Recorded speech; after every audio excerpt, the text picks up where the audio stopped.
people don't want Bigfoot found? Could that be true? Think of what would happen if a mythic creature was proven to live in these woods. Huh. Next thing you know, the forest would be crawling with tourists and trophy hunters. There are people who would do anything to prevent that from happening. Just harking back to the stealth camera that appeared to be ripped out of the tree. Back at camp, Daniel and Natalie solved the riddle. Not a human or a Bigfoot. What was that? Vultures. But a more straightforward natural mystery. Vultures. Look at that. It's like Wow, there's a whole stack of them. 20 vultures or something, ripping it apart. All vultures. So, We still don't know what knocked down the camera. no, it just crashed to the ground. Maybe there was a bunch of vultures sitting on the... And that's it? That's when it crashed?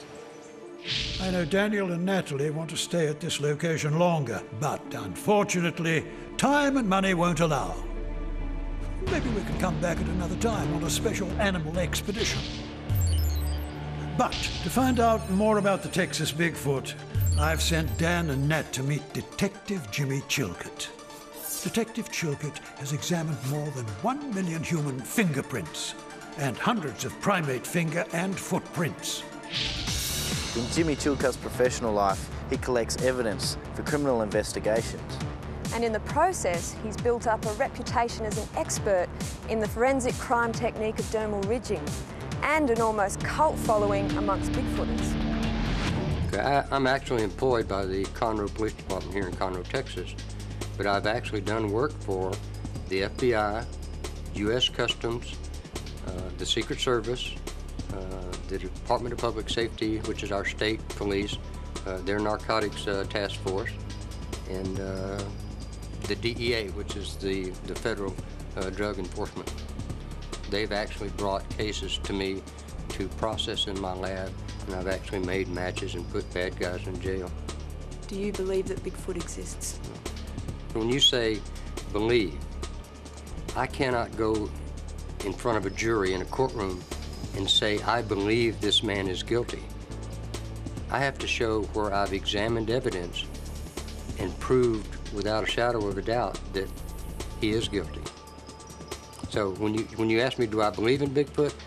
It's not a question of belief. It's a question that I've examined physical evidence that indicate that, yes, there is a primate out there.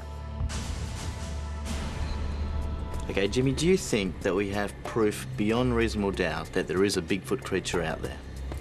Well, to me, I have positive proof from the evidence that I've examined. You know, it's positive proof to me as not only a human fingerprint expert, but as a primate fingerprint expert. The dermal ridges that I've examined on several castings, supposedly Bigfoot castings, is positive proof that there is an animal out there.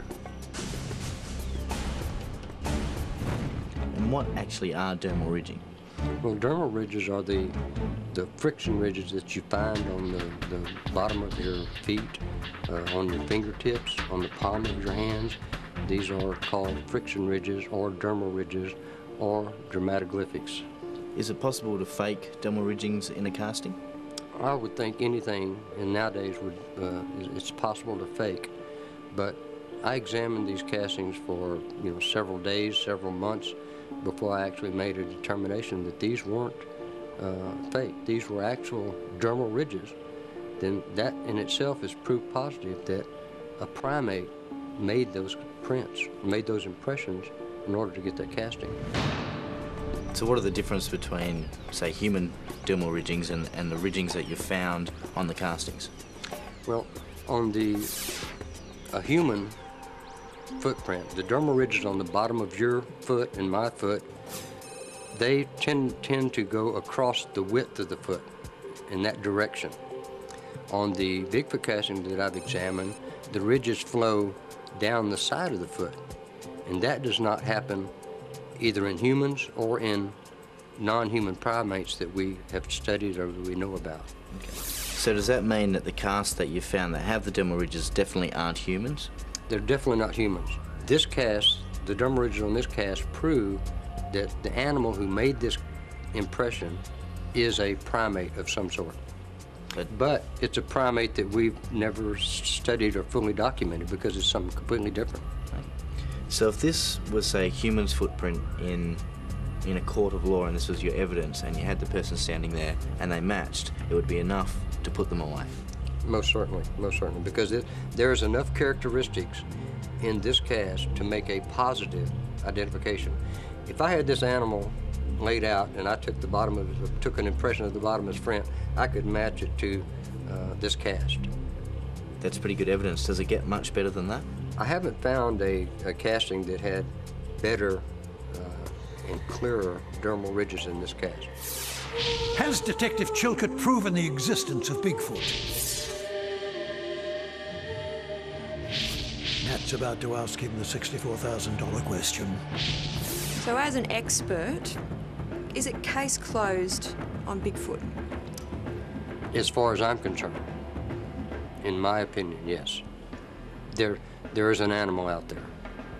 Whether you call him Sasquatch, Bigfoot, Yeti, Yowie, or hairy man, whatever you call him, there is an animal out there that we have not captured, we have not fully studied. The only thing we have is the footprints from the ground. Do you have hope that one day somebody will find the carcass of a Bigfoot? Well, not really, It's, from the evidences I've examined, it's enough for me just to know that there's an animal out there.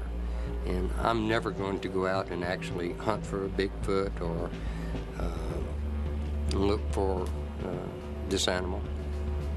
It's when I examine this evidence, I kind of get that warm feeling inside that this animal exists, and very few people have seen him, and that's kind of exciting.